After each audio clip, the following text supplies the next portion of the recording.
This is Reasons We Serve. Honest, unfiltered stories from the men and women behind the badge, like former Atascadero and Visalia officer Adam Collins.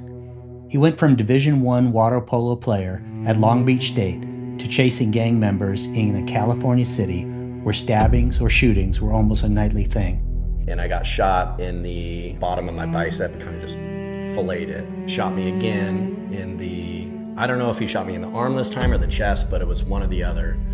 And I'm like, I was backed up into the room, and he had fired and hit my partner too. So in between those rounds, I mean, it was a quick succession of loud firing. Adam talks about the ride-along that lit the fuse, the first time he watched a suspect blow his own head off, and what it's really like to be the young boot everyone is testing on the street.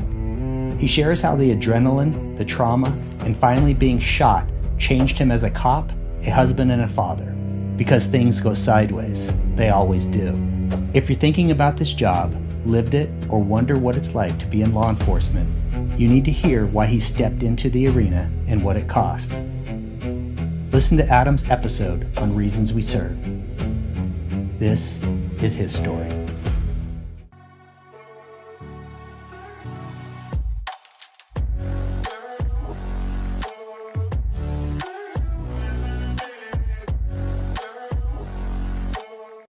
Can you introduce yourself for me, please? My name's Adam Collins. Adam, who did you work for? Let's see. I started my career with the Atascadero Police Department in Central California. It's actually on the coast of Central California. Okay. And then who'd you end up with who'd you medically retire with? I medically retired with Visalia PD. Okay. And they're also the Central Valley of California. So both central, one's on the coast, nice and breezy and beautiful, and the other one's agricultural, hot and dusty. Okay. So you sent me some notes about your career, and I thought it was interesting. Would you say that, well, first of all, you had no direction in terms of going into law enforcement. What kind of led you there? Well, so I was finishing my college years at Long Beach State, and I can remember thinking, like, I don't know what the hell I'm going to do. I guess I'll just follow in my dad's footsteps. He's been in the title business, so kind of surrounding real estate and title and all that stuff, and I didn't really want to do that. So, but I had gotten a sales job right out of college, and then I hated it. I hated sitting behind a desk. And then I had a buddy that was a police officer. I remember seeing him out one night in Long Beach, and he said, "Dude, you got to come on a ride along with me." And I'm like, "Hell yeah, let's do it." And went on a ride along with him, and that was it for me. I was like, "This is it." We rode code 3 several times. He pulled his gun and pointed it at, at least, I think it was 2 people on that shift.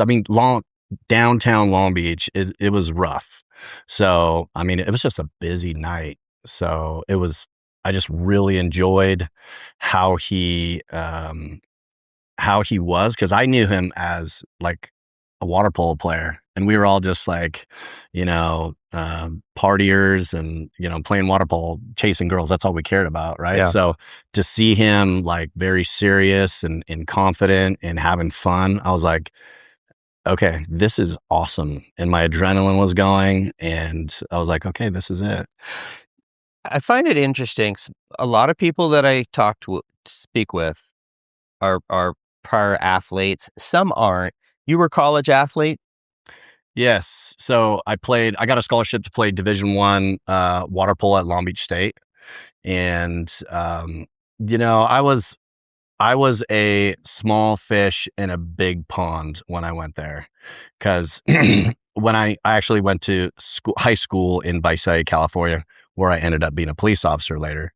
But, I was All-American there. I was very, very considered very, very good there. The best in my school, and considered one of the better players in the Valley.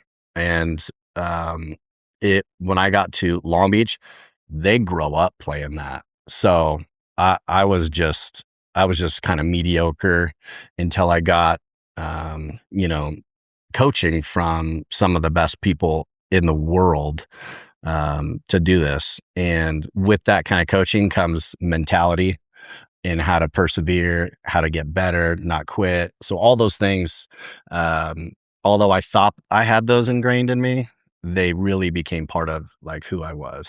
I'm curious whether you think that the adrenaline of sports and the competitiveness of sports helped you decide, hey, law enforcement was the way for me. Do you think that helped? I think there's a correlation there for sure. Yeah, absolutely. Okay. And I was always still am very competitive.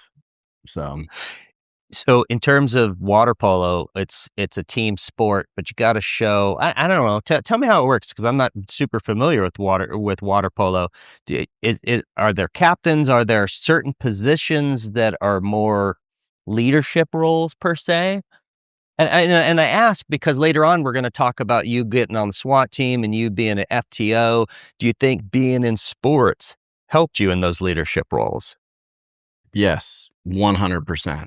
And I think I think it's more about mentality and how you approach things because there were some great players on that team that weren't necessarily leaders. And there were some people on the team that were great leaders, but weren't necessarily the best players. So, no, I don't think there's a certain position necessarily, but it's usually somebody that is in a position to score a lot. Okay. So, I would liken it to swimming, basketball, and soccer. Okay. So what all mixed together. So because I don't know anything, what position did you play? I was just like back then we called it driver. Okay. So I would I would be on the outside perimeter and then, the ball is being kind of passed around almost like soccer. The games are not always high scoring. You could have a game that is, 4-5, 3-2, or you could have a game that's 12-1. It just kind of depends. But there's a lot of movement, like in basketball. Yeah. So you're always moving, screens, those sorts of things. Okay. All right. So let's talk about you beginning, you go on this ride along, you like, hey, this is for me. How do you decide what department you're going to go for? Is it a shotgun approach or is somebody guiding you? What's the process there? So, you can apply. You could have applied with an agency, but I was doing the shotgun approach. I was just going to go to the academy, the quickest one I could, because I actually looked into the Long Beach Police Academy and they had just started and I didn't want to wait. So I remember calling my dad and being like, hey, I know what I want to do. Like, you can't change my mind. I want to be a police officer. I'm going to go to the police academy. The next one starts in Visalia, the Tulare County, the Tulare Kings Police Academy. And it started like I think it was like a month from that time. Okay, explain this for me, because as I travel around the country and I ask people about their different academy experiences, in California, it's so big, there's not one police academy. I'm assuming there's a whole bunch. And how does it work? Do you just go to one and then all of a sudden you're accredited for any police department in the state of California? Correct. Okay. Yeah. Okay. So, but like you do have, there are larger agencies like LAPD has their own academy. And I don't know much about it, but I'm guessing these other large agencies like the sheriff's department, they all have their own, people to teach them. But the one I went to, yes, there was, it was most everybody from the Tulare County and Kings County police departments and sheriff's departments. How old are you when you start the academy? 21. Okay. Early 21. Do you have much life experience at that point? I would say no. When I look back, no. I mean, my experience was college. Okay. And, when I look back at how I was at 21 and a kid, was probably a little bit entitled, arrogant, thought I knew, like most young guys, thought I knew more than I really did. Just kind of, man, I look back, I was just a dumb kid. But, I was somewhat intelligent, and I knew that I could be successful doing whatever I wanted to do. Okay. Was it a militaristic, or was it more, I don't know, school fraternity type academy? How was it? No, it was paramilitary. Okay, so then with little life experience, a little entitled, was it a shock to the system? A little bit, but not too much, because like I said, I was fortunate to be in like Division I. Like when when people say they play Division I sports, I automatically think of them as like much higher and more elite than like someone who played Division II or just played in college. And it's not to say that that isn't a great experience, but I was fortunate to play at that level and get coaching from Olympic coaches. Like my first coach ever was Ken Lindgren. He was just an Olympic coach. They won silver in I think it was the 1988 Olympics. So not only was I coached by one of the best in the world, but also the players that played on his team played at Long Beach State. So they would come to our practices and practice with us. Yeah. And kick our ass, So yeah, I think when I got to the academy, like the yelling and like the toughness part wasn't a big deal to me. But I wasn't as tough as I should have been, for sure. Yeah. You mentioned that you had called your dad and said, "I'm doing this." What did your parents think about you going into law enforcement? Well, originally I wanted to do the military. Why?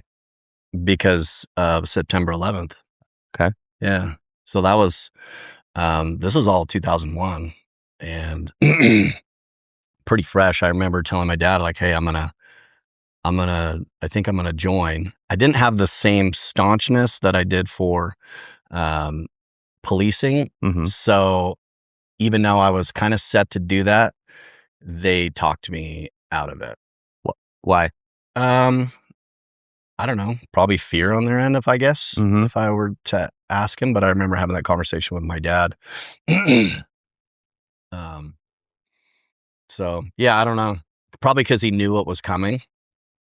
He could see the writing on the wall for the war. But interesting that 9/11 happened. Seems like in order to join the military, you got to be pretty patriotic. What was it like in your family? I mean, in order to have that patriotic upbringing, was your dad in the military? Anything like that? No, he was actually in college. Okay. So he could have been in Vietnam because there was a draft, but no, he was in college, and I think there was some. If you were in college, you didn't have to go. Where do you think that patriotism came from then for you? Probably, who knows, movies. But watching, I remember getting ready for my sales job into the September 2000, and then my roommate waking me up or coming into my room and going, "Hey, dude, get on, look at what's going on the TV," and then watching the Twin Towers thing. And then I remember my boss from work called me and said, "Don't come in." So we just all went to a friend's house and just watched all day, and we're pissed off. And, I think that's probably where it came from for me. Like, okay, I want to be a part of that. Yeah. So, okay. So you go to the academy. Is it a matter of getting your accreditation and then finding a department, or do you already know what department you're going to go to? No, I think I wanted to. I think I wanted to be part of Visalia PD because I had some friends that I went to high school with that were already working there. They had been working there for a year, but I was worried that the fact that I had smoked marijuana was going to be like a a problem for me. So I knew that I had to go through a background, and I knew Visalia PD was very, very strict. In fact, most agencies were really strict at that time. Yeah. So yeah, we took I took a lie detector and all that stuff, but I took the first. I was putting out applications and getting and doing interviews, getting declined. So it was almost like a practice thing for me. And then graduated the academy with no job. Some of my friends had already got offers from local police departments. And I was like, man, I need to get a job like quick. And so I actually went for another interview with Kings County Sheriff, which is right next to Tulare County. And I interviewed, they offered me the job, but I also interviewed with Atascadero. It was like within the same week. And I interviewed with Atascadero PD, did their physical agility and interviewed, and they ended up offering me the job basically at the same time. So I did Kings County, went through the whole process, did Atascadero basically at the same time, and got 2 offers. Why'd you end up going with Atascadero? Because I wanted to be I didn't want to be near home. Okay. I didn't want to be near home again, because I enjoyed living, like I loved living in Long Beach. It was like a big city, and I always thought of Visalia as kind of just small, and I knew everybody, and I didn't want to work in a place where I knew everybody. Of course, I go back there, after 3 years. Yeah. So, Yeah. but yeah. Okay. So you get there, you're 21, 22?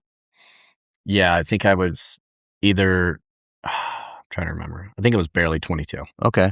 How big is the department? I don't know anything about Atascadero. Atascadero. So I'll tell you about Atascadero. It is, when I got there, I think it was 28,000 or 32,000.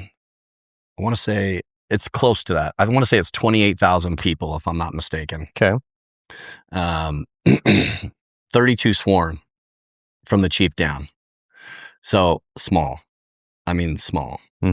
And, but it was a big area, 32 miles squared.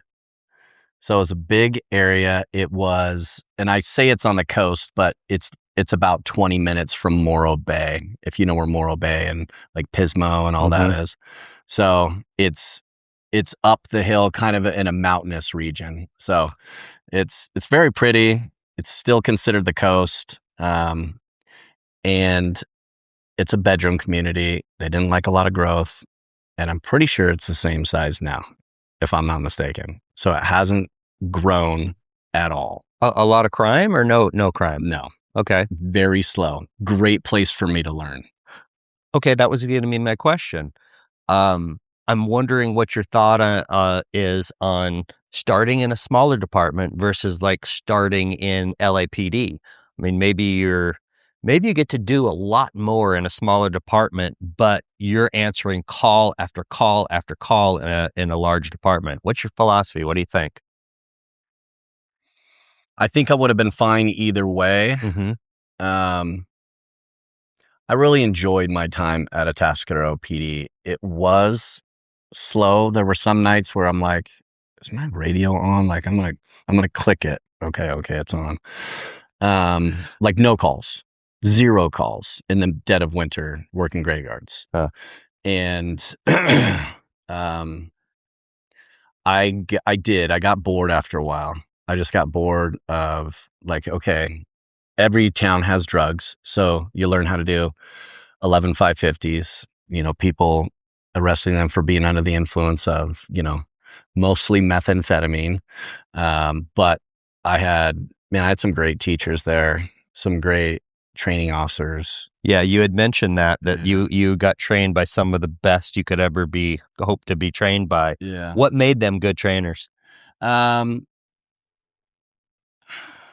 So one of my sergeants, his name was Joe Allen. He was from down south. He had worked I can't remember if it was the LA area or whatever. So he just had, he's this little guy, but you, I mean, he just has one of those personalities, really big personality. I can remember we went to arrest somebody sometime, huge guy. Like I'm 6'3". I think this guy was probably, when I picture it, he seems 6'6". He's probably like 6'3", the same size as me, but he had probably, 100 pounds on me. And I remember thinking, he's like, all right, you got to go arrest him. And I'm like, he's pretty big. He's like, the bigger they are, the harder they fall.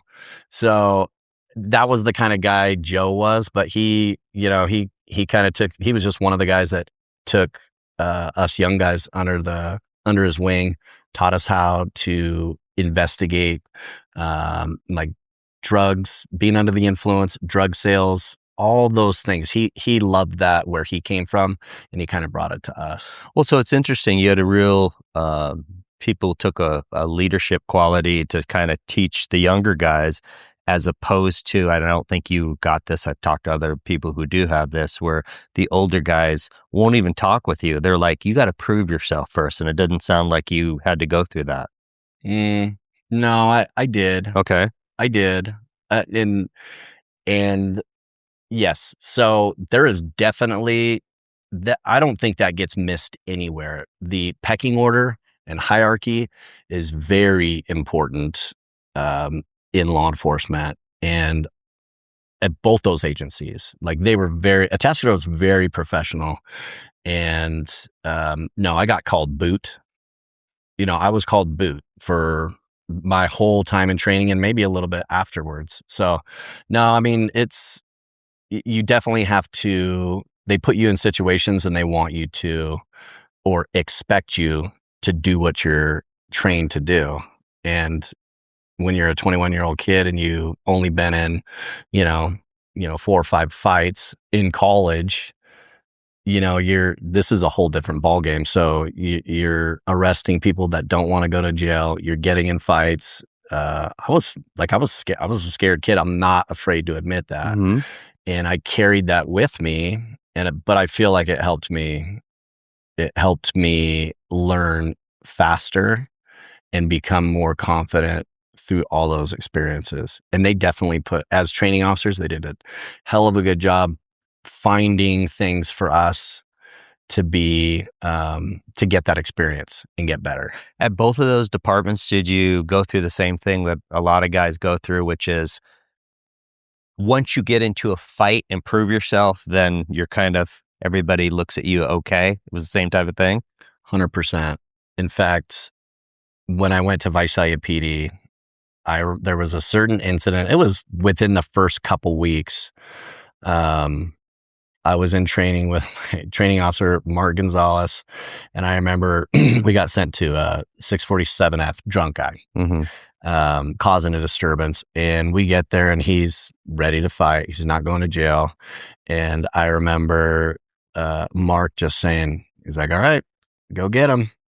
And 2 other cops rolled up at the same time, and they all just stood back with their arms like this and just watched me. And we scuffled a minute, and I took him down, handcuffed him, and they're like, okay, I guess you do know how to do this. And from that point on, although we had to go through 4 months of training, even as a lateral, from that point on, it was more of just teaching me the Visalia PD way. And most of us just rode like partners.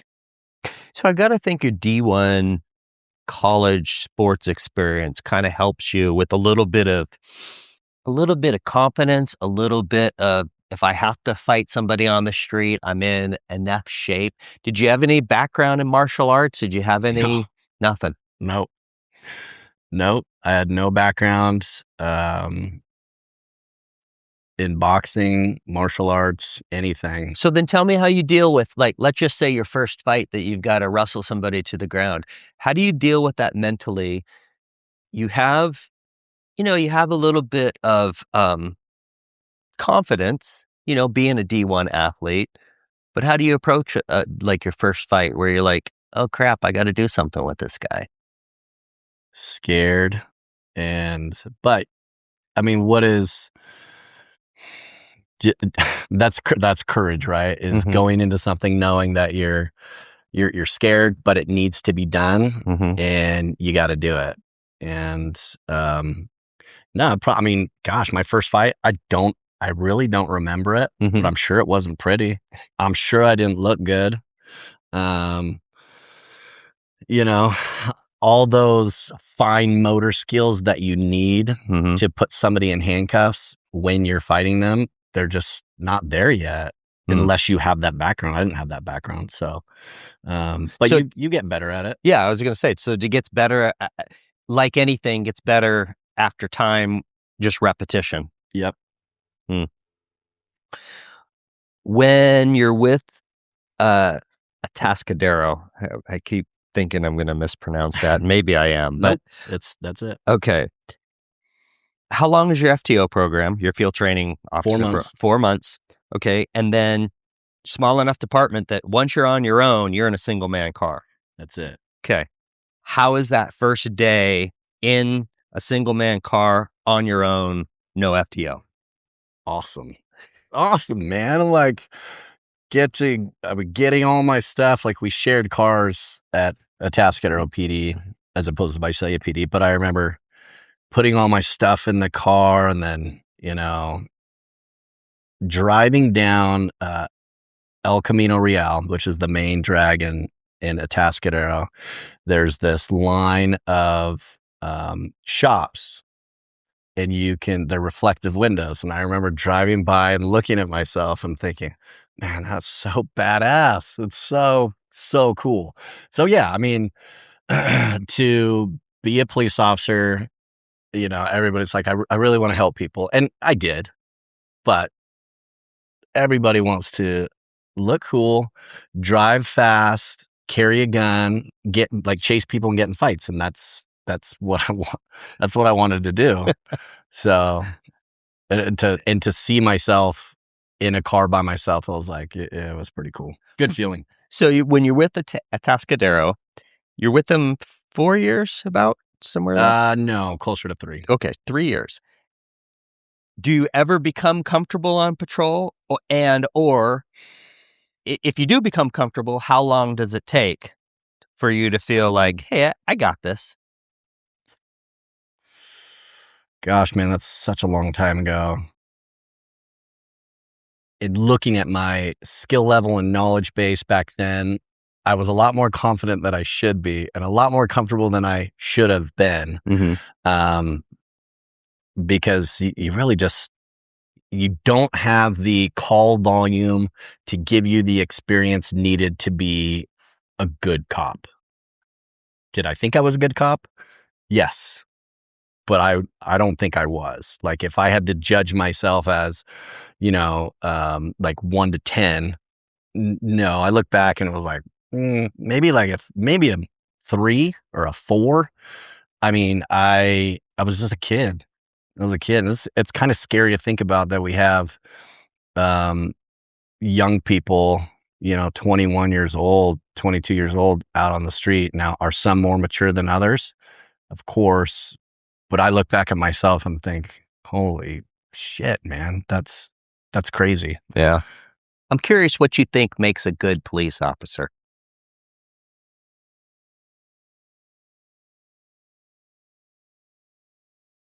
That's a great question. I think there's a lot of different factors. You do have to adapt quickly. You have to have integrity. You have to have discipline. You have to have calm under pressure. And if you don't, you need to learn to get that. And of course, I understand most cops get better and better and better at that. And to me, that is one of the key things, is like don't panic, because things are always going to go sideways, and they always do. They never go the way you want them to, right? I mean, they just never do. And if you panic when things don't go the way you want or don't expect, and things could go bad for everybody. So yeah, I think you really need to work at just like anything else, it's you have to work at that discipline of being a cop, and that's knowledge based, physicality. I think it's working out is an absolute must. And I know a lot of people may not like this, but I don't have a lot of respect for officers that are heavy or look like crap in their uniform, or just don't, they don't carry themselves. You should look at a cop and be like, okay, if something happens and my family needed their help, is that the kind of guy? Who do I want? Do I want the overweight, sloppy looking guy, or do I want the guy that looks like he goes to the gym every day, looks perfect in his uniform? Like, that's what I think that kind of stuff is important. Yeah. Come as advertised. Yeah, for sure. Any surprises when you start with the Atascadero? You get on your own, or any surprises about police work? Like, oh my gosh, I can't believe X happened, or I can't believe I have to do this, or this is so cool, I didn't think I was going to get to do this. I think I was surprised at, even though they tell you, I was surprised at how much paperwork there was. Because I got into it for the fun part, so the 10 minutes of fun and the 3 hours of paperwork didn't gel with me right away. Yeah. Excuse me. And but no, I think working with the same 2% of the population, explain that. So you're working with, like, for the most part, unless you're going to like a burglary call, or like a call for service with a normal citizen. Hey, I got my car broken into, or hey, there's suspicious person out at in my neighborhood, and you contact the citizen or something. The other people that you're contacting all the time to try to prevent crime is the same 2% of the population that is committing the crimes. So in most every town, you're running into the same people over and over and over again, arresting the same people over and over again, or they're being named as a part of a crime over and over and over again. So that's what I mean. I didn't realize I'd be dealing with the same type of people. I never realized that I'd be going into people's homes so much and looking at the way other people live. And in some cases, I was shocked at how people live. Yeah, talk a little bit about that, because I remember going into houses and going, seriously? I can't believe this is the way you live. Yeah. And for me, it was always, I'm always dealing with drug dealers, everything else. But how was it for you? I think it shocked me. I mean, now I look at it as almost a 50-year-old guy, and I'm like, okay, people live differently.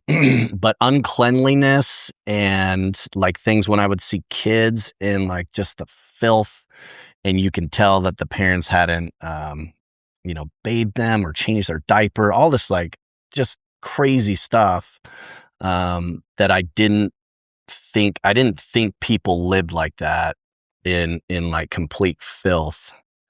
So that kind of shocked me. And then there were some cases where I thought, oh man, CPS needs to be called on some of these people. And you do, and they're like, they come and interview them, and they're like, okay, great. Okay, you have a parenting plan, fantastic. Just, looks like they got a little bit of food in the refrigerator, boom, they're gone. And I'm just thinking to myself, okay, I'm learning a lot here. They don't, unless a kid is in grave danger or something is happening to them at that time, they didn't care as much as I thought they should care. So you learn a lot about how government agencies work too. And I think people, and I know, I don't want to say I'm jaded, but maybe you get used to things not happening the way you think, like justice should be served, or Sure. and I think that goes agency to agency, because you work with CPS a lot or social services, and expect things to happen and they don't. Yeah. Yeah. When you're with Atascadero for 3 years, are there any seeds that start to get planted, like, hey, one day I'd like to be a homicide detective. One day I'd like to go on the SWAT team. Anything that starts in those first 3 years? Yeah. SWAT, definitely. Why? I told you that the sergeant I had, Joe Allen, he was on the SWAT team. And so we practiced, I mean, not just with him, but the other guys too. Like if we had time during the night, and trust me, we had time, we had time. So we would do entries and we would work on tactics and all these things. And I loved it. And who wouldn't want to carry a fully automatic machine gun as a 21-year-old kid, right? So I was fortunate enough after a year, and this is ridiculous too when I look back on it, because the agency is so small, the pool, if you're bright and shining in any way, they're like, okay, I got invited to try out for the SWAT team, and I made it after, I think it was like just after a year. I'm like, what police officer after a year should be on SWAT team? None, in my opinion now. Yeah. But it gave me 2 years of experience doing that at Atascadero. Okay, so knowing what you know now, being on the SWAT team for a long time, having that experience, how much time do you think a person should be on the job before they should even be allowed to try out for a SWAT team? It depends who they are. Because Right. let's say I did go to the military, and I did, I did 4 years in the military and actually did some tours, and then I came back and I became a cop. Right. And then I did the job I did patrol for a year, and somebody was like, man, this guy really knows tactics. He's a good operator. So it depends. But the position that I was in, no, I think you need to become a SWAT operator. I think you need to have everything in order. Like you need to be very good at your primary assignment, because most agencies, SWAT is a secondary assignment, right? So you'd have to be very, very good at your first assignment before you could even be considered and invited to try out. And I think for Visalia PD, you didn't have to be invited to try out. They had open tryouts. So a lot of people would try out and just not be ready or not be selected because the team had input on it. So okay. So give me an idea, when you're with Atascadero, small bedroom community, you're on the SWAT team. What type of calls are you doing on the SWAT team there? We were starting to do, it was in that transition period of entries and surrounding call outs. It was those years of building up to, hey, we're not doing entries anymore. Yeah. Which was later firmed up when I went to Visalia PD and was on their SWAT team. Most of it was just surrounding call outs. But when I first got on the SWAT team, and it was a joint SWAT team. So Atascadero PD was attached to the San Luis Obispo County Sheriff's Office. So we were the only agency attached to the Sheriff's Office. I don't remember why. But I do remember the feeling of not being accepted. I was definitely the youngest on the team, definitely didn't have enough experience. And the sheriff's department was much bigger, and these guys were great. I mean, they knew their stuff. And so to have this, we needed to fill a slot, and my sergeant wanted me to fill that slot. So there was nobody else. It was almost like, okay, I guess we're going to get Collins on. I can't get any of these other people on. So I mean, that's the way I look back at it and see it. I don't know that if I was a larger agency, I mean, there's no way if I was a larger agency after a year. Yeah. All right, 3 years you do at Atascadero and you go to Visalia. Visalia? Visalia. Visalia. Why? Why do you transfer? My best friend at the time had been working there. So he originally got a job with Hanford PD. And Visalia PD Visalia was growing at that time. And we were they were doing a huge hiring thing. I think they were hiring 20 within a short period of time. So I was usually, and Visalia PD historically was like, the attrition rate was not very high. So they would hire maybe one a year. One. And so they had this $0.25 sales tax thing for all these new officers. And I was part of the first ushering in of those officers. So I came in with 4 guys. So my best friend told me, he's like, dude, they're doing a huge hiring. You need to apply. So I applied, went through the process, was part of the first 4. But was it hey, notwithstanding your friend asking you, was it hey, if I go to this bigger department, I'm going to have more opportunities to do X, Y, and Z? I heard all the stuff that he was telling me about. He's like, yeah, I got in a pursuit here. And yeah, I got in this fight over here. It was like every day. He's like multiple times a shift. He's like, it's fun. And I could see the change in his confidence level and how he held himself. I'm like, okay, it's like we are experiencing 2 different things. Mm-hmm. And it's very true. When I started at Visalia PD, it felt like the wild, wild west. So right now it's a town of, I think, I don't know, like 160, 170,000. Maybe back then it was like 140. But for that size of a town, our minimum was 3 officers and a sergeant. That's it for 32 square miles at that time. And we had a busy, busy town. Calls for service were constant. And at that time, the gang problem was the thing there. So gang violence was the biggest issue.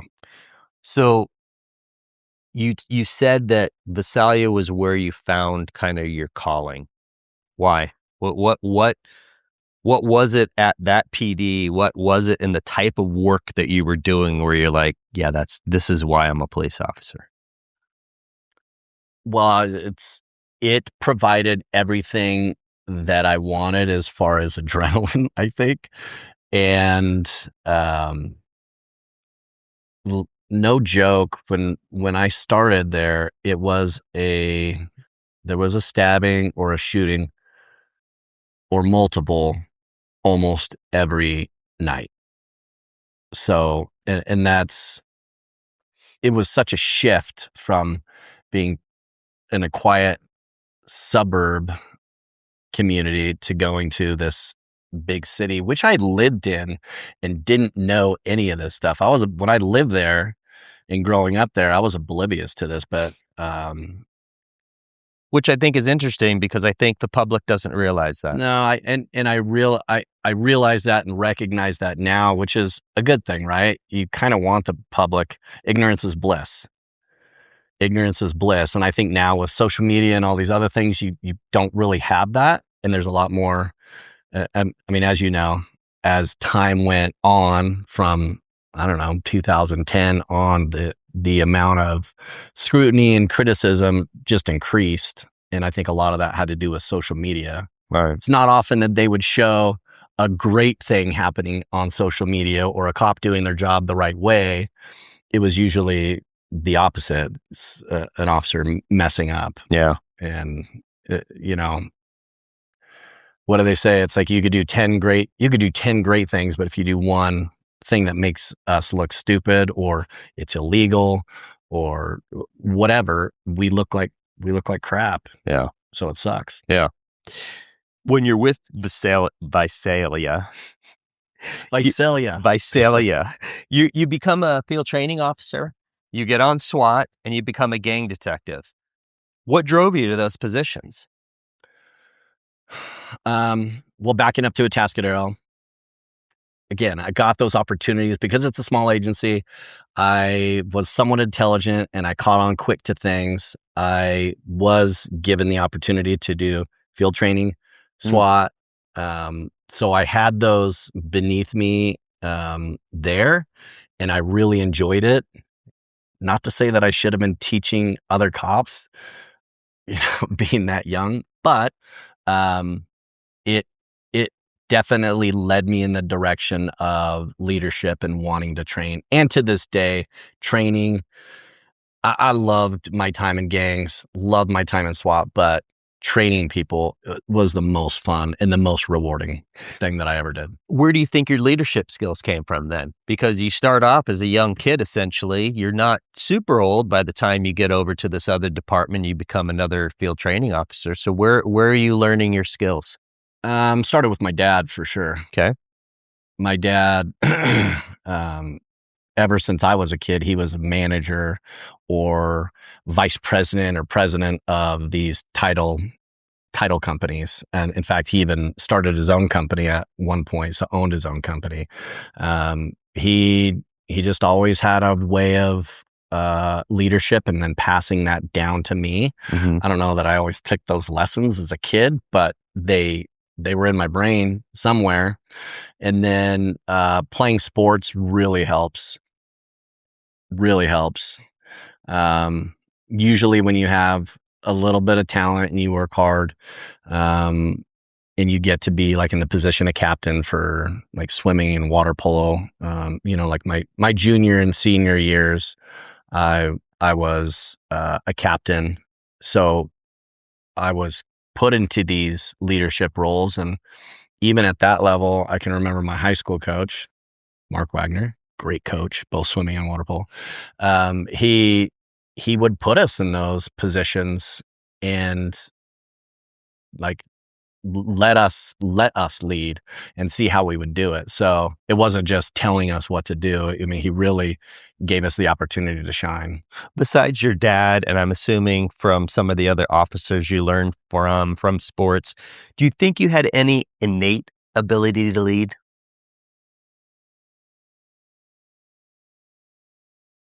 Yes. Okay.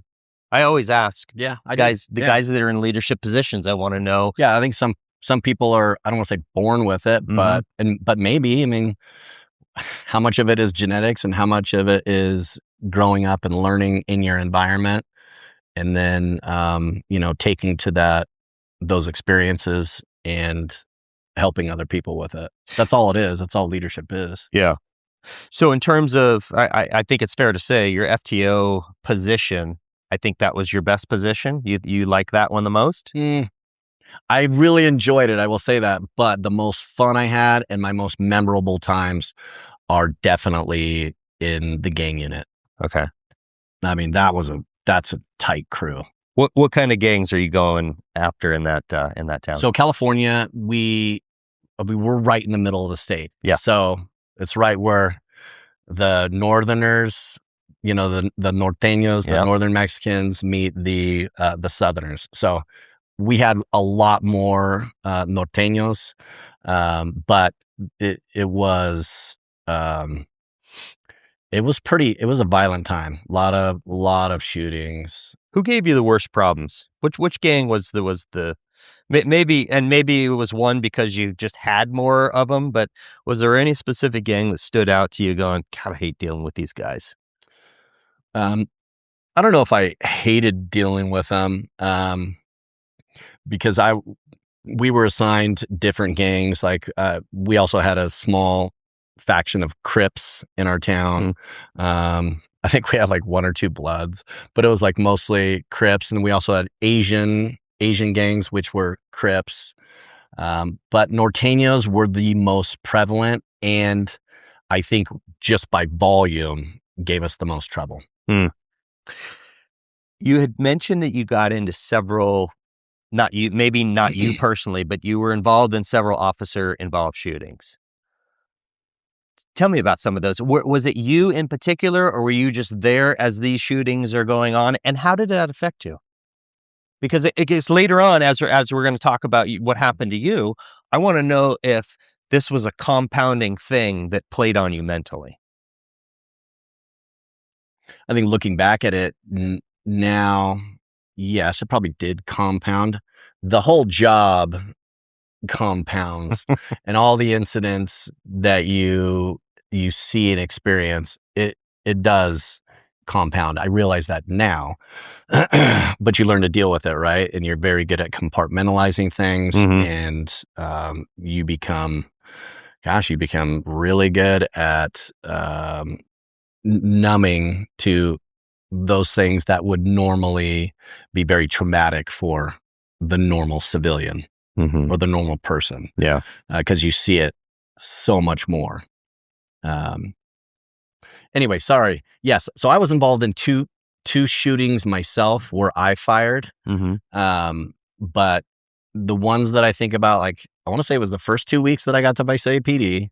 We got a call of a spousal rape and that the suspect may be in town, although it happened in another city, like 3 or 4 hours away. They're like, oh, the suspect lives here, the mom lives here, and the ex lives here or something like that. So they, being on training, my training officer is like, we'll take it. So we go to the mom's house. Sure enough, suspect is standing out front with the mom and sees us pull up. He takes off to the back. We pulled up with 2 units, and I got stuck at the front with mom, and my training officer and the other officers ran to the back. Well, when somebody showed up, I switched places with the officer that showed up, and I ran to the backyard. Well, the guy had a gun, and he put himself in between a fence and a shed and was holding the gun to his head. A lot of yelling, it was very chaotic. And I remember I was on the other side of the officer who was pointing the gun at him, and he was, we were both behind cover, but could see.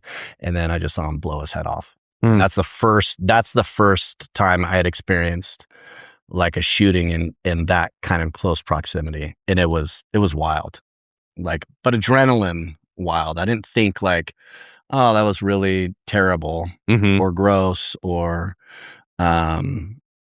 I just thought, man, this is going to be a crazy story. But I was kind of excited. It's a really odd thing to think about, but it was like we went to go look for the bad guy. We didn't expect him to be there. The bad guy was there. The bad guy had a gun. The bad guy ran. I mean, it was all the things that we kind of want as a police officer, and the adrenaline. It's a really, to think about it and to talk about it out loud sounds kind of crazy, but that's how I kind of thought of it. And that's where like all that adrenaline, and then wanting to get into the gang unit and chase people, that's like, that feeling is almost like a drug. So I'd classify that as a traumatic event. How did your police department deal with traumatic events? Did you have to go see somebody? Did you have to go talk with somebody? Or it's just like, suck it up, buttercup, call it good? That at that time, that was not a big deal. It wasn't even mentioned. It was just a great story in briefing for the next, the next shift coming on. But no, I don't remember anybody being like, hey, are you okay? Like, that's really effed up that you saw that. But it was just thought of as normal. Yeah. So knowing what you know now, do you think it's important to you witness something like that to have the ability to go chat with somebody, debrief it? Yeah. I mean, I think of it, I see both sides. I do think that if you want to talk about it, great, but to go, and this is where, I mean, and we could really go down a rabbit hole with this, but asking an officer or an operator or anything to go to talk to somebody that is not in law enforcement about the things that you're experiencing, and for them to sit there and nod their head and tell you, hey, this is normal and blah, blah, blah, blah. Like, it's just never, I don't see it ever working. Well, never. Okay, so let me ask you this. Did you ever, in your career, were you ever forced to go talk with anybody? Yeah, after my first shooting where I shot and killed somebody. Okay, and is it fair to say that that person you talk with didn't have any sort of law enforcement knowledge background? To me, it was obvious. I mean, he's a doctor. He was a doctor and he's a psychologist. And he understands trauma through a textbook and probably observing, having hours and hours of observing people, maybe. I don't know how much experience he really had. I know he specifically saw all of our officers who were involved in traumatic incidents or shootings. Mostly it was shootings that people went there for, so you could go back to work. Hey, how are you doing? I'm fine. I'm good. And that's just how it went. So I want your opinion on this because I talked to another SWAT guy. They're, I don't want to say therapists. They're whatever that position is where you need to go and talk with these guys. They have a person specifically that goes on almost every SWAT call. And he gets to talk to everybody in the department. And their thought is that really helped him ingrain himself as one of the guys, and it was much easier for them to talk with them. What do you think? Because there's a level of trust there, right? I mean, you don't want to just go in and just talk to Joe Blow, but if you have a guy that's with you all the time, I mean, can you imagine, like, for example, put yourself back on the SWAT team. A therapist or whatever else is out there with you on every call, not obviously going in the door or whatever else, but kind of sees what you guys do every day. Maybe it could work. Okay. I don't know, man. Because as I do these interviews, I have people that are dealing with people that have no idea what law enforcement is, and you go and talk with them, and these guys get traumatized when you're telling them the stories. Yes, you could see it on people's even. It's funny that you say, I don't want to go too far off on a tangent, but I can remember, like, I made the mistake of telling, like, my family these stories like it was normal. And when I look back now, I can, like, telling my mom and dad something, or, my kid, something, like, they're just like, what? Like, that's insane. I could see it on their face, but it was exciting to me. And I'm like, I'm a talker. Like, I want to tell people things. So, Yeah. No, I don't think those things should be shared. Do I think that officers could see a person on a regular basis and then possibly trust to tell them something? Or that therapist can maybe recognize something in that officer? It could be a good idea. There's a lot of variables to that. Yeah, I don't know. sure. I'm not an administrator, but I can see as an administrator looking at liability and, like, is this going to be overkill? Right. Are the officers going to be like, oh, shit, the therapist is on the call with me right now? It's like, I don't know. Okay. Interesting question though. Yeah. Because I don't know what is going to fix it in law enforcement for post-traumatic stress and in officers that are having issues. Well, it's funny because, I mean, we're going to talk about some of the stuff that you went through. There's so much stuff out there that I was just completely unaware, but it's like one piece doesn't fit for everybody. So that's why I'm trying to explore that a little bit and try and get to, I don't know if I'm ever going to get the answer, but it's interesting. I don't know that you will either. You probably get a lot of different answers. Totally. And just like we said, it's variable to each person and personality. Right. So, Okay, so how about this? We're getting back to your officer-involved shootings. You said you were involved in 2 of them? yes, myself, where I shot my weapon. Yeah. Okay, where you shot your weapon. So there's a stat out there. Did you ever think about this before you started law enforcement? There's a chance I may have to kill somebody. I think maybe it entered my head, but Mhm. not not the seriousness of it. Okay. Yeah, not the seriousness of it. Like, would it really happen? Yeah. Because at the time I was starting, I remember because one of my buddy's grandfathers was a sheriff in Tulare. And I pulled my gun one time in my whole career. It's like those days are gone. Those days are gone. So I kind of thought, well, yeah, I'll probably never be involved in a shooting because you're still working with people that have never been involved in a shooting. Yeah. They've never fired their weapon, which is great. I know a lot of officers, and I was included, when I started chasing the bad guys, I was rehearsing those things in my mind. What if he pulls a gun? I'm going to do this. Like, I train those in my mind all the time.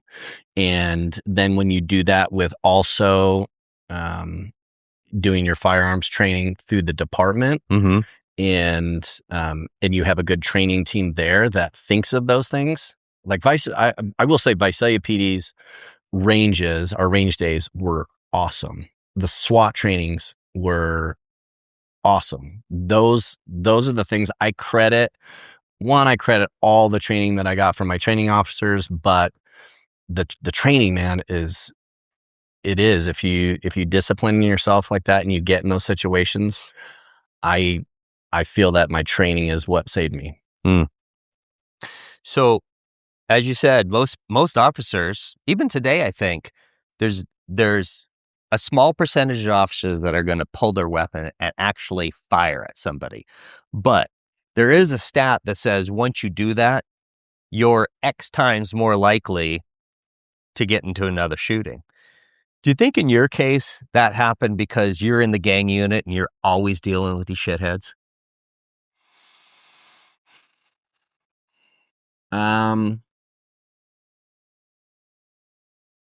I think the probability of getting in a shooting is more likely in the gang unit.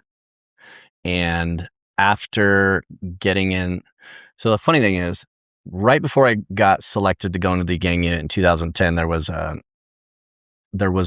major shooting. It was, at the time, it was a crazy guy walked into a Mormon church and shot and killed the bishop in his office. Called the cops and said, come and get me. And then, so that was like the other experience right before I went into gangs, where I was literally 10 seconds away from being in that shooting. As I pulled up, I saw 8 officers just unload on this guy as he was in the street with pointing the gun at them. So it was like suicide by cop sort of thing. Yeah. And I remember taking him into custody. And I thought, man, this was violent. This was the craziest thing I ever saw, because we had officers on both ends of the block, and these ones were shooting and bullets were skipping past the officers that were on the other side. And fortunately, nobody was hurt. And this was in a neighborhood. So anyway, that's what happened right before I got into the gang unit. And then 2 years into the gang unit, I got into my first shooting. It was October 26, 2012. And that was after a pursuit. And that one was pretty crazy. I'll make a long story short. We pursue these guys for, I think it was probably like 10 minutes, high speeds. They black out, they turn off their lights on the freeway. We're going 100, 110 miles per hour. They try to take a turn, and the turn is way too tight on the off ramp, and they just roll off into a dirt field.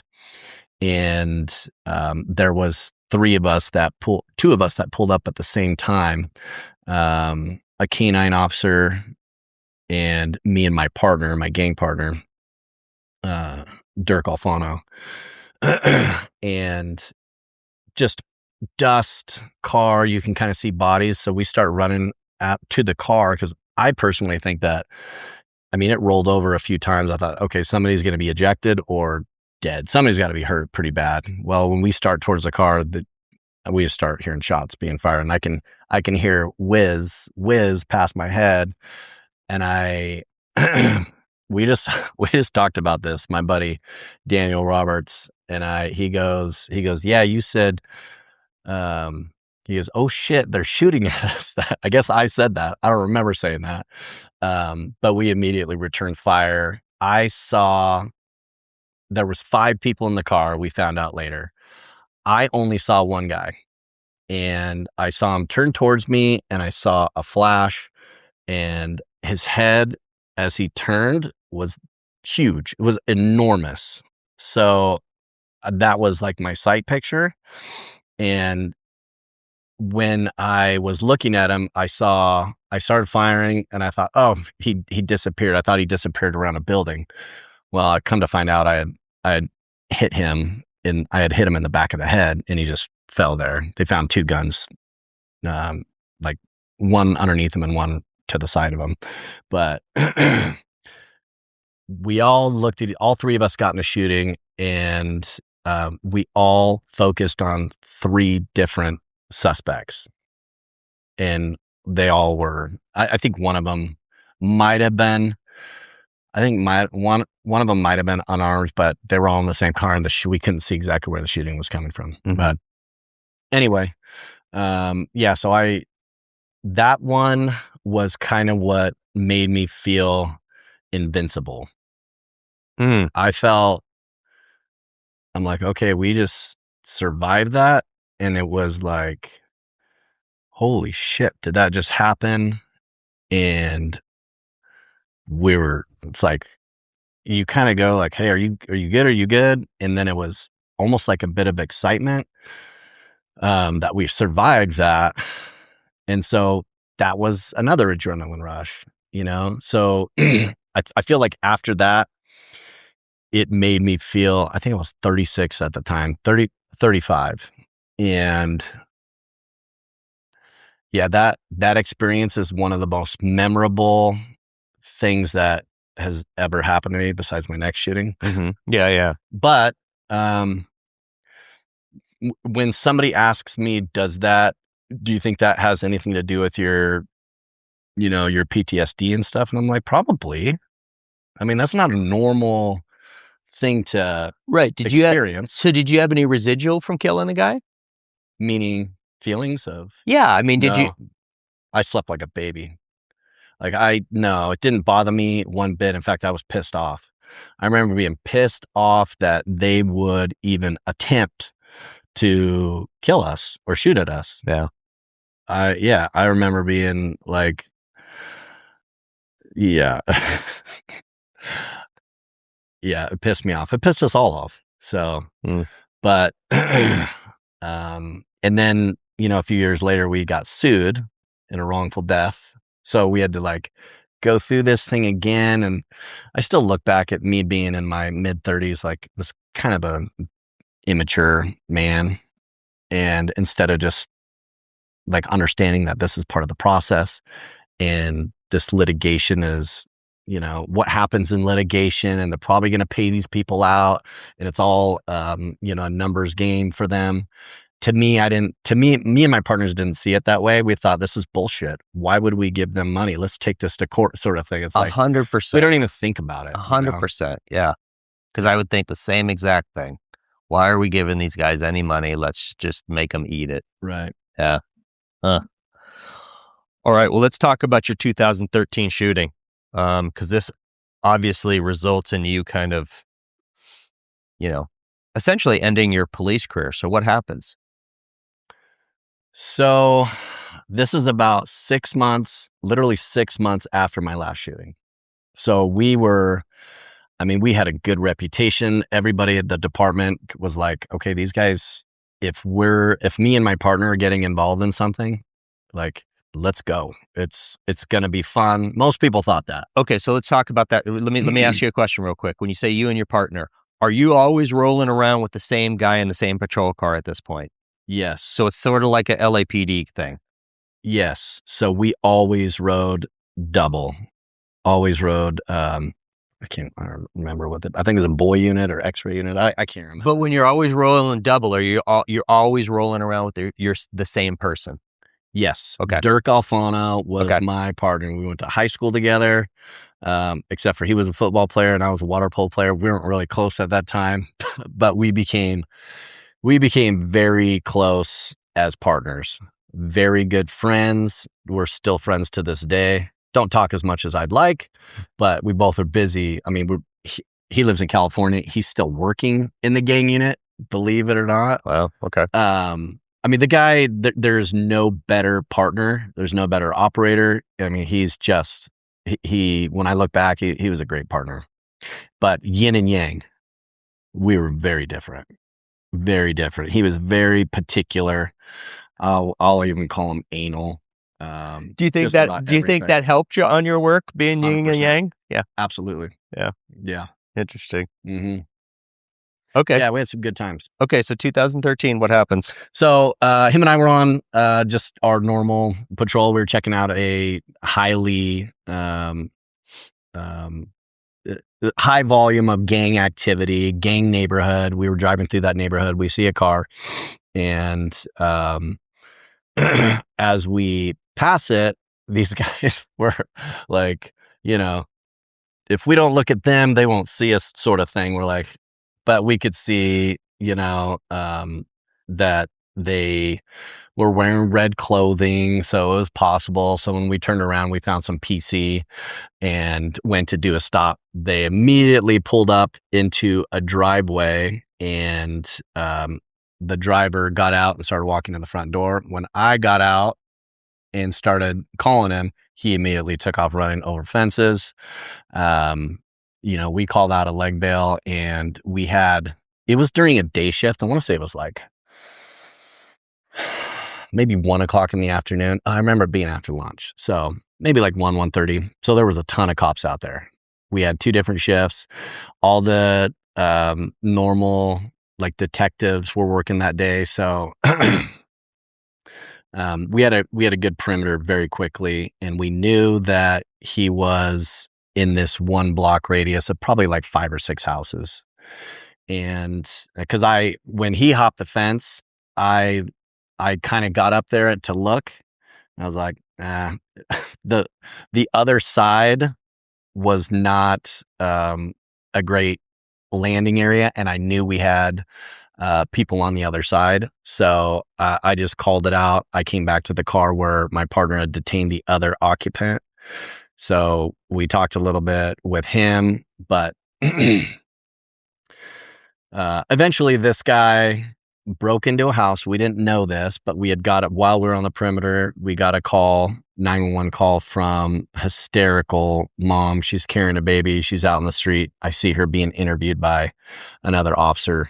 That she had come out to do laundry in the garage, and he was huddled down there. Well, what she didn't tell us was that he had a gun.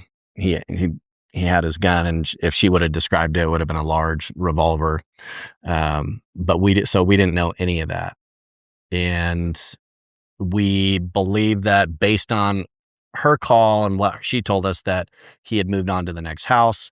This house was kind of like a flop house in Visalia. It was known to, this older guy was known to kind of like let people stay there. Don't know what the deal was, but there was usually like drugs or something involved. So we had kind of focused on this house. They had gone in and searched it one time. Then, let me back up. So I separated from my partner. He stayed on one side of the perimeter while I kind of helped coordinate and move with other people, because I was really the only one that saw him. So when I moved over to the next block, I spoke with another friend of mine that I actually went to the academy with. This is the guy that got shot with me. And he goes, I think he's in this house. And he goes, they just searched it. He goes, but that bedroom window was closed. There was nobody in there. And now the door's open. He's like, let's go in there and check it one more time. So tactically, probably not the smartest thing to do. Just two of us to go recheck something. If we were going to recheck it, like I think about all the mistakes that were made, probably should have grabbed a few more people to go do that. Now, mind you, we didn't think that he had a gun. Should we be thinking that? Of course, every suspect should have a gun. So we go back into this house and we go into this darkened, it's like just a darkened small bedroom, probably like, 10 by 12, and the closet's open. Well, this closet is just filled with, clothes and then trash and stuff on the bottom. And I kind of even put my hand in there and I don't see anything. And then all of a sudden, as I'm backing up, I see a piece of skin and I'm like, okay, hey, he's right here. So we're yelling at him, explicatives. Hey, show us your hands. Show me your hands. Nothing, just not moving an inch. So I remember telling Brian, my partner, I'm like, okay, I'm gonna holster and I'm gonna grab him. Just cover me. So right when I moved in, and I'm literally, so picture it, him sitting in the closet, crouched down like this, like almost like in a corner, but he's sitting on clothes or something, like a box. And then I went to reach in and grab his arm, and he immediately came up and started firing. So how I remember it, and I don't know if I remember it differently now than I did back then, but I feel like I do. I remember hearing something loud, feeling a ton of pressure in my arm, and I got shot in the in the bottom of my bicep. It kind of just filleted it. And then shot me again I don't know if he shot me in the arm this time or the chest, but it was one or the other. And I'm like, I was backed up into the room, and he had fired and hit my partner too. So in between those rounds, I mean, it was a quick succession of loud firing. And I remember going to grab my gun out of my holster and my arm was dead. And I'm like, holy shit, like my arm won't work. And then he shot me again. I think that was it. Yeah. He shot me again in the arm. And I thought, okay, he's going to kill me cause I'm in the middle of the room, no cover. The door was a good 6 feet away. And I thought, okay, if I don't get my gun out and start firing back, he's going to kill me. So the adrenaline must have kicked in heavy at that time. So I grabbed my gun and I just started firing at him. Now, all I could see of him was a black silhouette. And we were as close as you and I are. So 6 feet. And I couldn't make out any features of a face, clothing, nothing. It was just a black blob. So I fired at the black blob. I thought, I thought maybe 3 or 4 times. I found out later that I fired 9 times and hit him. I don't know how many times me and my sergeant talk about this later, because he came in and shot him after I had run out because he was crawling out of the room. But I'm pretty sure I hit him because I could hear him screaming, ow, ow, ow, as I was firing. But he got hit 6 times. I got hit 4 times. But it never knocked me down. I remember just thinking I need to fire at him and get the hell out of here.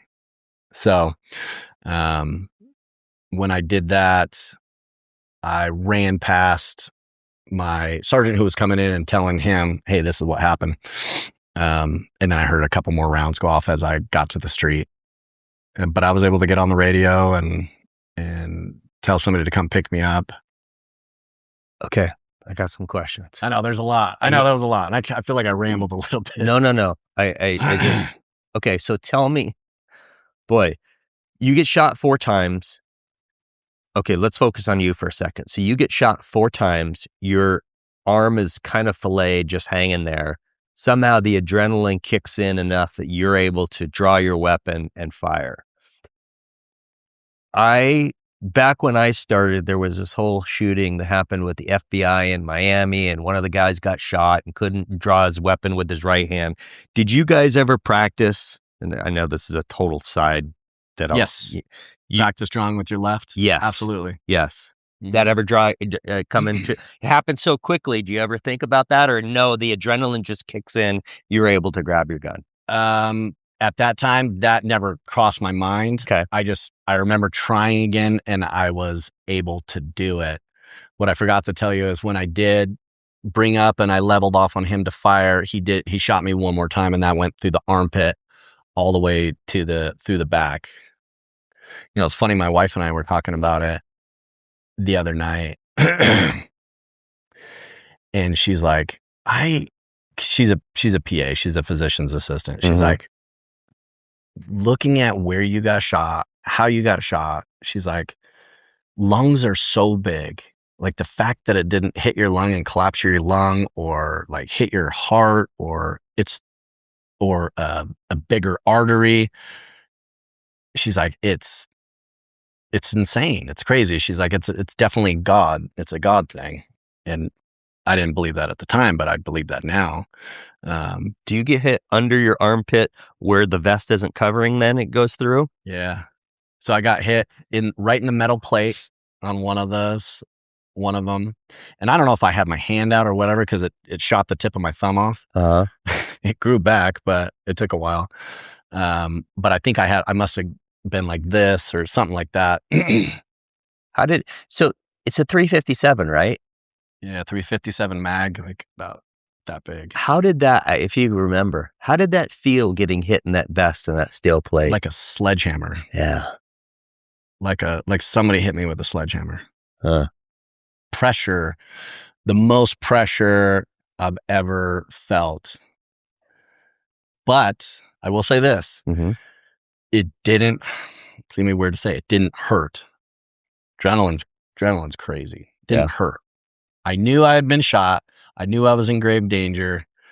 But it didn't hurt until I pulled up to the hospital parking lot, when my lieutenant drove me to my lieutenant got me into the emergency room parking lot, got out of the car, and it started to hit me and it hurt, and I felt faint. I'm like, oh, I think I'm gonna fall over, kind of thing. I think a lot of it was probably just a quick adrenaline dump, would be my guess. Yeah. I thought at the time maybe I'm losing a lot of blood, because I was bleeding like crazy. It was a huge pool of blood in the car on the floor. And I remember thinking, oh, this is probably not that good. This is not good. So, yeah. I want to get back to the room. So you get shot. The other guy gets shot.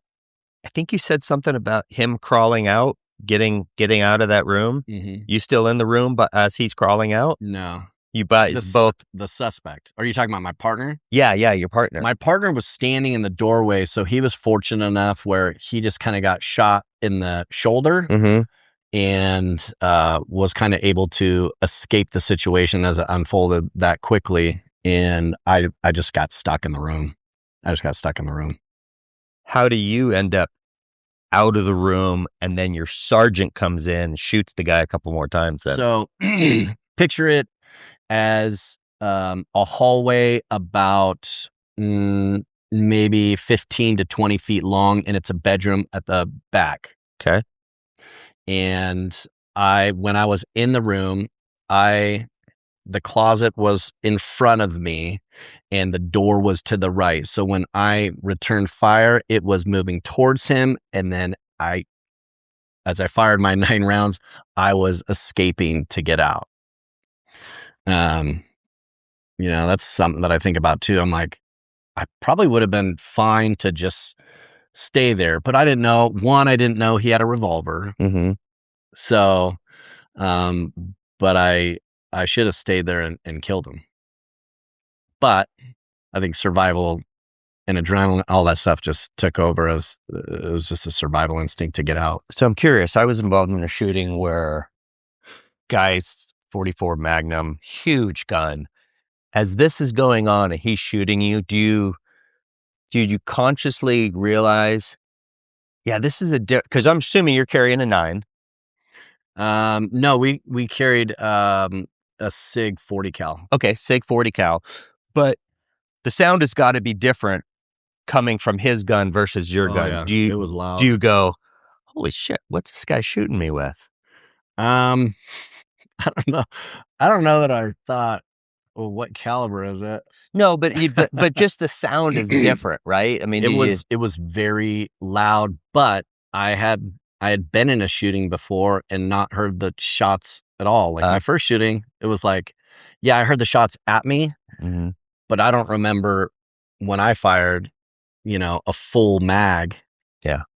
I don't really remember hearing that. So the distortion of senses, right? And then seeing the suspect's head was like 4 times the size of a normal head. I'm like, that's not normal either. So everything was distorted. And I knew that this second shooting where I got shot, I knew it was all distorted too. So my partner was like, he goes, I thought you were dead. He goes, I really thought you were dead. He goes, he had a shotgun. He thought it was a shotgun. So you really just perceive things. Everybody perceives things differently because there's no way a 357 mag, as big as it is, can look like a shotgun. Yeah. So yeah.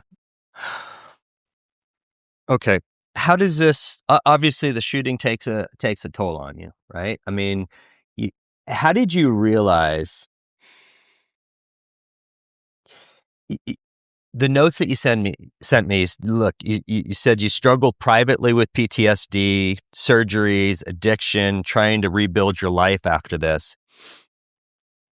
When did it become tough for you? I mean, why? At what point did you go, this is a problem? Was it a situation where previously you had gotten a shooting and you're like, hey, feel pretty invincible?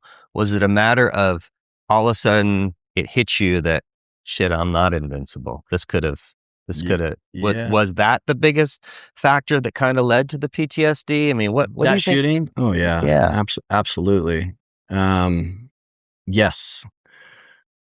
Well, it's funny that you say that, because part of me was like, okay, I'm not invincible, but they didn't kill me, so I'm still here. Mm-hmm.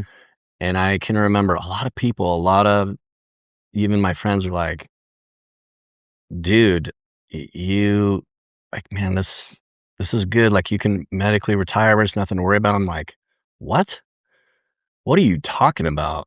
Medically retire? I'm not retiring at all. I'm coming back. Absolutely. That didn't even enter my mind.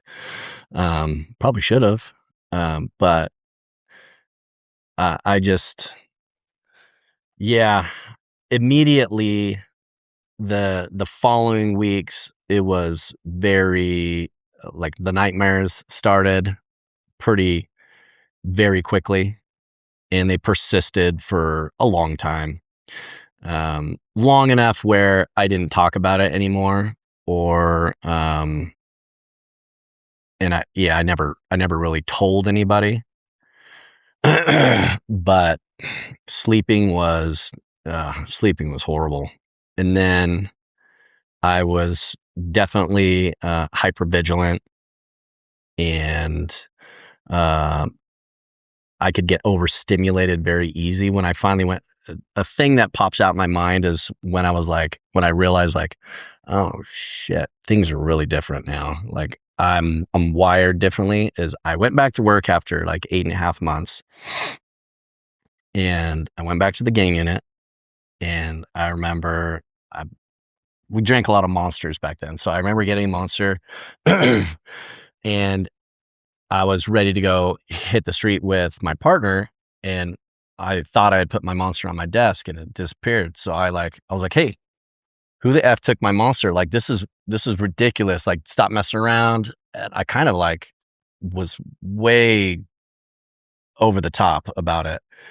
And I remember like an older guy who had himself been in a few shootings.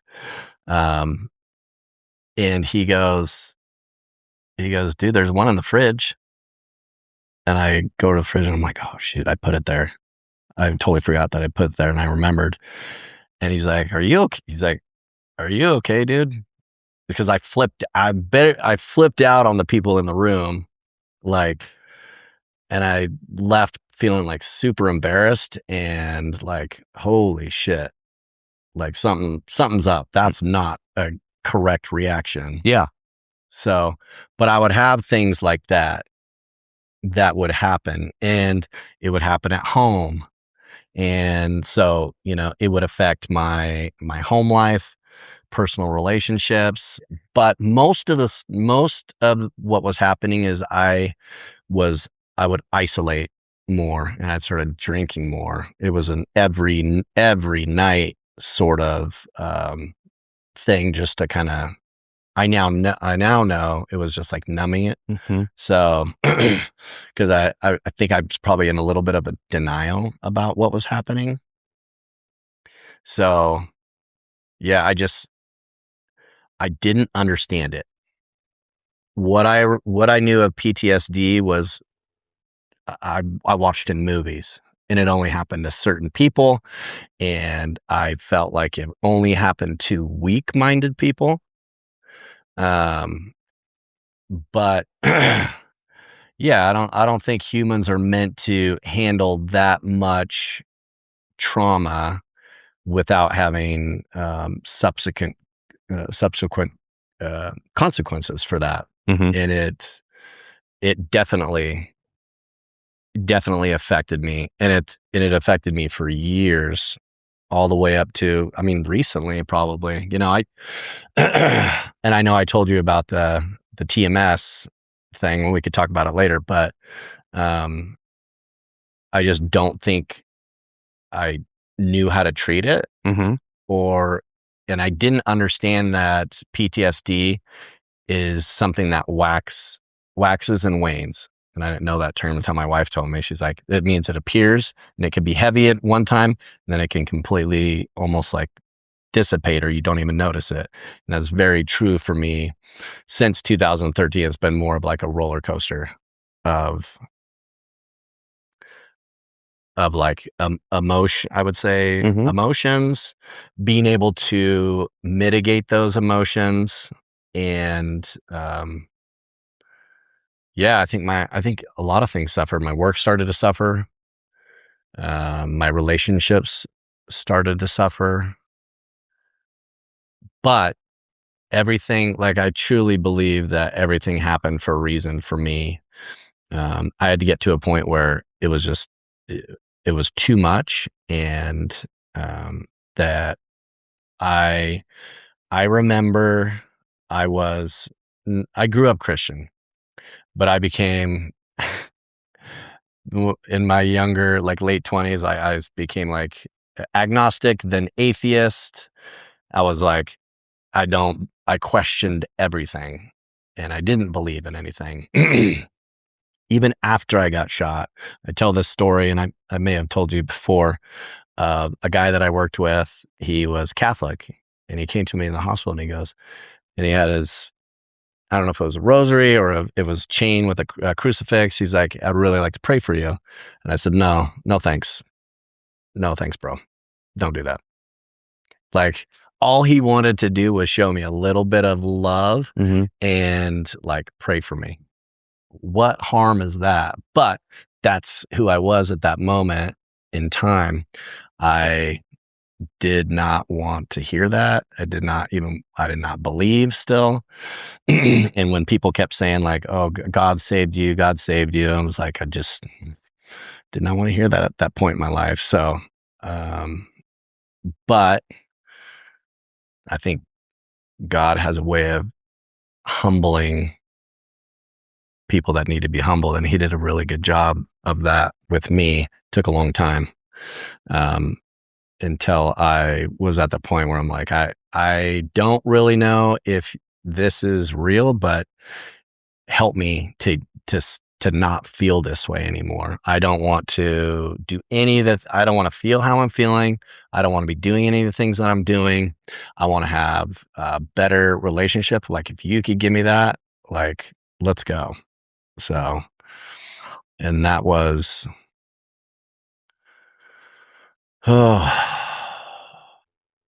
maybe 2019, 2020. And then, it's still a struggle to try to become the man that I want to be through all that. Mm-hmm. And I remember you asking me before, do you think PTSD had a correlation between like divorce and all that stuff? I do. I really do. But I think that is a terrible excuse. I think that we just need to be better at, like, the guys who have been through it need to be better at helping the guys that you think are going through it. Because not often are we there's no way I would have gone to go get help. What was there a breaking point that you went, all right, that's it. I got to get help? Because in 2021, you medically retire. And I know up until that point, you thought, I'm going to still work. Like, for example, what happened at work where you're like, that's it, I can't be a police officer anymore? I just didn't. What I should have done, and I think I was embarrassed because it's just not in our culture to go talk to somebody and be like, I'm just not into this anymore. I did not want to be a cop anymore. And when I first noticed it is when I didn't want to be on the SWAT team. I didn't want to go to training anymore, even though I loved those guys. Loved it. I knew then that something was probably going on. And you started making up excuses as to not go to the training. Oh yeah. Or leave early, all those things. And I got in trouble for it. But I just thought I was messing up. And to a certain extent, yes, I absolutely was, but I didn't understand that it was some of these symptoms that I was having of PTSD. And I guess it's hard to talk about because it's not an excuse for anything. It's really not. But at the same time, it doesn't make those feelings or your ability to handle things better just because you're ignoring it or you're not using it as an excuse. I didn't understand it. But did anybody recognize or reach out to you and go, dude, Adam, hey man, like, for example, your partner. I know how partners are. Partners are about as close to you can have on the job as a marriage, right? Did your partner go, bro, you got to get some help. This isn't you? I had a couple people tell me that. I just kind of ignored them. One of them was my really close friend. He actually retired here in Idaho too. But he goes, dude, you are not the same. You're just not. You're just not the same officer anymore. So I think I didn't want to admit that. But I look back at that time period of like from 2013 to 2018. Like, I just did not handle things emotionally very well. I feel like everything was very raw, and I got overstimulated very easily. And I feel like it progressively got worse for me. Was there an epiphany Was there an epiphany that happened where you went, all right, I got to get help? Yeah, a couple times. The most recent one, and this will be, I know this is pretty public, but I remember my wife now telling me, like, you need to do something. You need to do something. You need to try this. And she was talking about TMS, transcranial magnetic stimulation. It's basically like zapping your brain. And it's supposed to, I was kind of a naysayer, but I did it for my wife. Well, I want to talk. Let's talk about that for a second, because you and I talked, I don't know how long ago, Adam. I mean, 4 or 5 months ago. And, I was telling my wife, I'm like, I don't know if I'm going to get him in. I don't know if he's going to call me back. Right. Because we just kept trading, and I was a little worried. I put you off. Yeah. I mean, I was a little worried, but then I got a text from you out of the blue, and you said that you did this TMS, and you like, it's totally different. So tell me what it is, tell me what they did, and tell me how it kind of changed you. So it's this treatment, and it's just like it sounds. So transcranial, they put this thing on your head. Mm-hmm. Looks like it's out of science fiction. Mm-hmm. And if I were looking at it, I'd be like, this is a bunch of bullshit. You're like electric shock therapy? Yeah. Great. So you're going to shock my brain. And I'm thinking to myself, yeah, right. Is that what it is, though? It is, dude. Okay. It is brain shocker. So, but, does it hurt? It's uncomfortable. It's uncomfortable. Okay. And it's 36 days in a row. You got to go 36 days in a row. You can miss a weekend. You can like miss a couple days on the weekend, but you going 36 treatments in a row. Wow. Every single day. Wow. And there were some that I would go 6 days a week. And I will say that it got, and they don't really tell you this until you start going through it, because I'm guessing maybe they just want to see how you're reacting. But I remember the second and third weeks, I got very, very suicidal. Very suicidal. And they don't tell you this, or? Well, I told them, I said, I'm not doing well. I don't know if I want to finish this. And they're like, that's totally normal. Like, I'm like, nah, like, I want to kill myself. Like, they're like, are you gonna? I'm like, I'm not gonna do it. Yes, I could see myself doing it. I don't want to do it. I don't like how I'm feeling. And that was like for 2 weeks. I mean, it was rough. It was rough all around for everybody. And then it hits like the end of week 3, and it just started to get better and better. And, by the end, like, I felt completely back to where I was before I got shot. If I could relate it to something like that, I would say I am much, much better at handling, personal conflict and any relationship stuff. And is it perfect, and does it take away PTSD? No, it does not. Mm-hmm. It doesn't take away everything. But what it does is it gives you the ability to like handle everyday problem solving and things that would otherwise like send me down a different path. Or maybe like if something went wrong, I would kind of just like I would be like, okay, day's gone, day's ruined, or whatever. This helped me because I never used to be like that.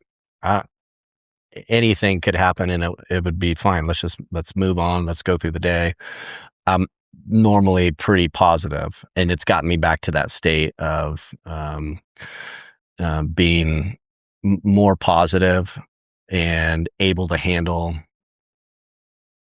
interpersonal communication better, conflict, all those things. What's the idea behind it? Is it shocking your brain and changing your neural pathways. What's the idea? Yeah, it's supposed to reawaken pathways that have been dead through, because what happens with depression is, and I may not be saying this the right way, but the synapses or the things that normally fire in your brain to make you feel good, like you have serotonin and all these things, those go dead when you have a lot of depression and anxiety. And that's what it works on.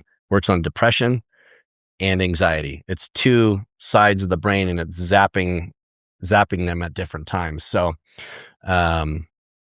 all the things that used to make me kind of anxious, which you get really, really good at hiding when it's been 12 years or 13 years.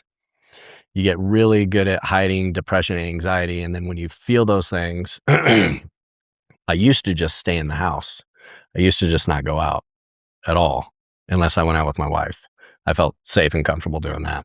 And being a real estate agent, that's not always the greatest characteristic. Sure. But yeah, I don't know. That's just completely changed. So I'm a big proponent of, if you have depression, anxiety, or something that has stemmed from a traumatic incident, like, it helps. Just describe the treatment for me. You put on a superhero helmet. Does it last 2 minutes? What does it last? It is, so I can't remember if it's the depression side or the anxiety.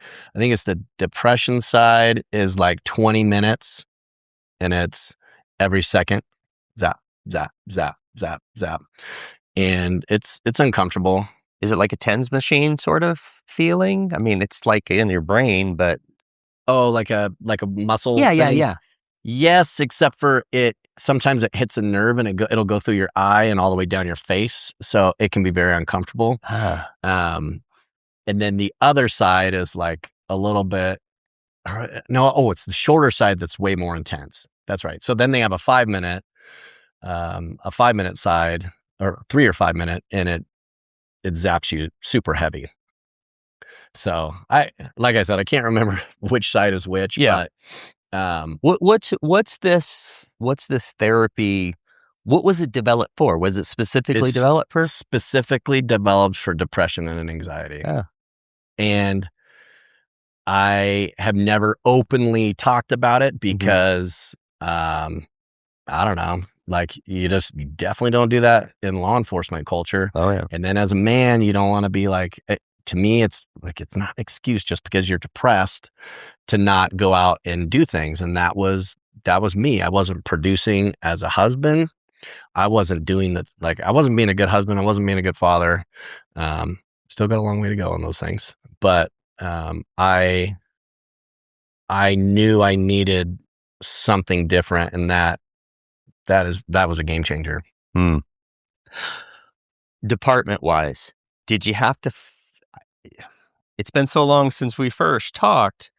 Did you get fired and had to fight to get your medical retirement? Yeah. So I guess I'm not really supposed to talk about it because it's then let's right now. But okay. So I was able to resign. Okay. Through litigation. Okay, we'll just leave it at that. We don't have to get into it. Yeah. Okay. Okay, a couple last questions that I always ask. I'm just, I'm obviously, I'm interested. How did being in law enforcement affect your family? Well,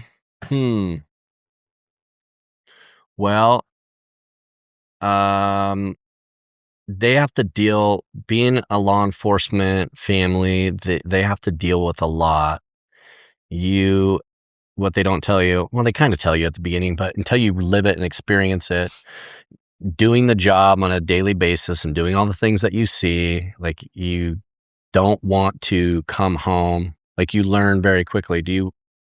Like, I could tell my wife now anything. She worked in the ER for years as a nurse before she became a physician's assistant. So I feel like I could come to her with anything and tell her, like, something crazy and traumatic, and she would understand because she's experienced it themselves. But most normal people and most normal families shouldn't have to hear about the stuff that you saw, like a dead baby, or those are the things that stick with me, like a bad car crash with like a baby that just never leaves, never ever leaves you. But you have to kind of compartmentalize those to come home and be a normal husband and father. And the reality is you just kind of get numb to all that stuff. And then that transfers into your relationships, I think, sometimes, no matter how hard you try. So you said your marriage now. So you were married before. Yeah, divorced. Yeah. So do you think the law enforcement contributed to that divorce?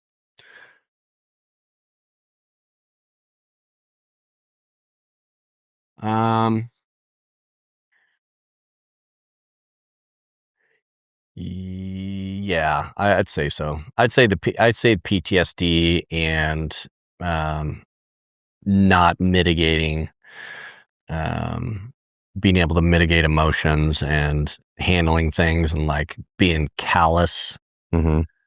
I'm still working on that today. I can be unempathetic, and I realize that, but you get so used to it over the years. And I've gotten much better. Being out of law enforcement since 2021 has totally changed how I go about all my days, but. So that's one of the questions I always ask. I mean, I'm assuming based on what you're saying, I always ask, how did law enforcement affect the way you see people?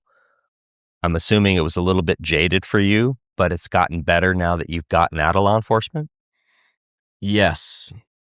I was very jaded and distrustful of people. And even a little bit in the years following, especially moving to Idaho. Like, everybody's so nice. It's like, Don't tell anybody out that. Don't tell anybody. I know. But I can remember moving to this town, and like people are like walking up to you in the parking lot at the grocery store and like chatting with you. And I'm like, okay, what the hell is going on? Like, what does this guy want? After a while, I realized like you see these people on a general basis. So if they haven't seen you before, this is a small town. They're like really trying to get to know you. So you see the same people day in and day out at the grocery store. Everybody knows your name. Like it was an interesting transition. And people were nice in Star. Yeah. But there's a lot more people, and I don't know. I love living in a small town now. Yeah. But it took me a while to transition to feeling easy. I think the situational awareness will never leave me, that kind of stuff. But yeah, no, it's being a cop, you always feel like you have to have your head on a swivel. And especially working and living in the same town, you're seeing people that you've arrested, or, and you're out with your kids, and it's like somebody recognizes you and it's like, how do I know this guy? Did I arrest him? Or is it just somebody that knows me? Yeah. It's a different lifestyle. And I think that most people not in law enforcement understand that. I didn't ask. Kids? You got kids? Yeah. How did law enforcement affect your kids? Well, man, I have an estranged relationship with two of my daughters, who are older. And why do you think that is? Do you think you were just too strict? The divorce. So it wasn't a matter of you just being super strict. It was kind of taken aside one way or another. Okay. Do you think you were overprotective with your kids growing up, being in law enforcement? Yes, I'm still pretty overprotective. In fact, I feel like if my intuition or my gut tells me something, I'm usually pretty right on. Yeah. And I'm lucky my wife is the same way. We're usually on the same page. So looking back on your career, would you do anything different?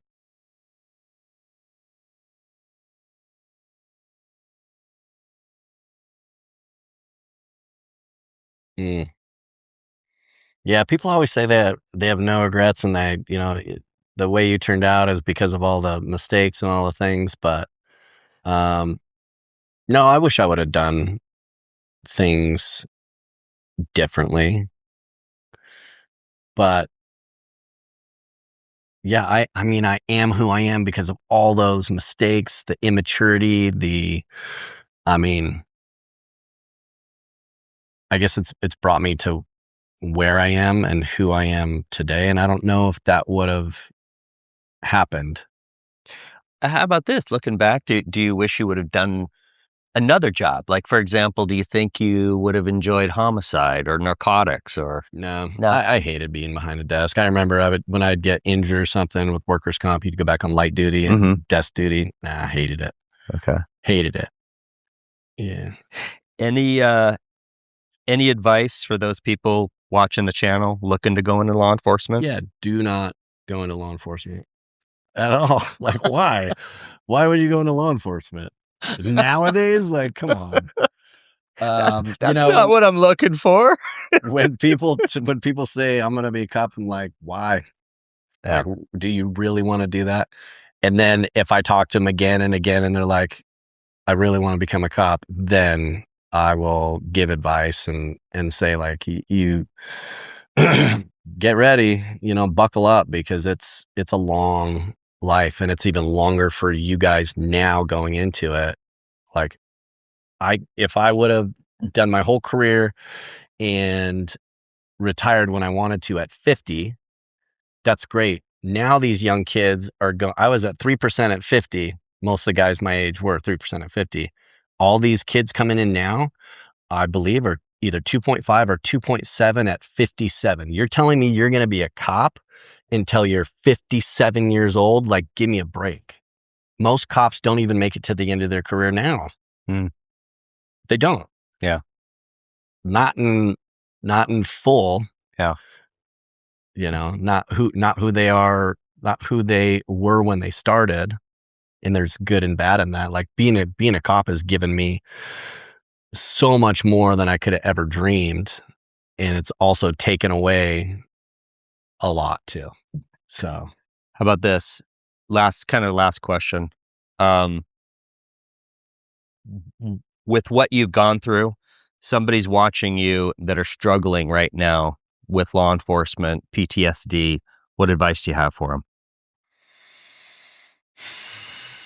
Man, that is so tough. And I will say to whoever is like watching and experiencing that, you have to find somebody in some way to get through it. And I know that's easier to say than to do, because you feel like you can talk to your partners at work, but man, really, you can't. Because if you do, in the back of because this is what you're thinking in the back of your mind, they're just gonna trust you a little bit less, and think in the back of their mind, like, he's not who he used to be, he's not as good as he was, when in reality, that's not true. They're just going through something. And if you can get yourself help, I don't know what that looks like all the time too. Like, is that going to talk to somebody? But I know it would help. It helps to talk to somebody or who has been in law enforcement and who has experienced the same or similar traumatic incidents. Because you can talk to people, but if they haven't been through the same thing, in my mind, in the way it was for me, nobody could understand. Nobody could understand what I went through. They just couldn't. Yeah. And there's not many cops that have been, and I'm not saying this to like make myself better or put myself somewhere else, but there's not been many cops that have been shot and then come back to work and stayed their whole career. In fact, I think there's a statistic out there that says they either quit, get fired, or kill themselves within like 5 years. And don't quote me on that. I'd have to find it for you somewhere, but it's the statistics are not good for after you've been shot in law enforcement to come back and finish out your career. Do you want to give a shout out to what you're doing now? Real estate, man. You guys you want to move to Idaho? I know there's not a lot of room here in Idaho, so I'm just kidding. No, you know what? Real estate's been fantastic. In fact, that's how I met your wife, and met you. It was a tough transition at first because they don't tell you that it's actually a really hard job, and most people quit within a year or 2 years. But it's been super rewarding because it's challenging, and usually at the end of a transaction with your client, they're super happy, and that's not what I've experienced in my first career. So usually the people you come into contact with are not happy that you're dealing with them. So no, it's been really good. I very much enjoy it, and that's been a recent thing because I didn't always enjoy it. Yeah, but you get into it what you put in, right? So, or you get out of it what you put in. Sorry.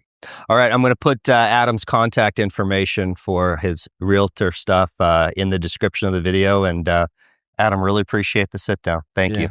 I appreciate it. Now, I will say, if somebody is struggling and they want to reach out to me, and like I don't know you, and maybe that's what you need is somebody to talk to that doesn't know you but has been through it. And I know that might have helped me back then. So awesome. Appreciate it. All right. Thanks, Thank man. you.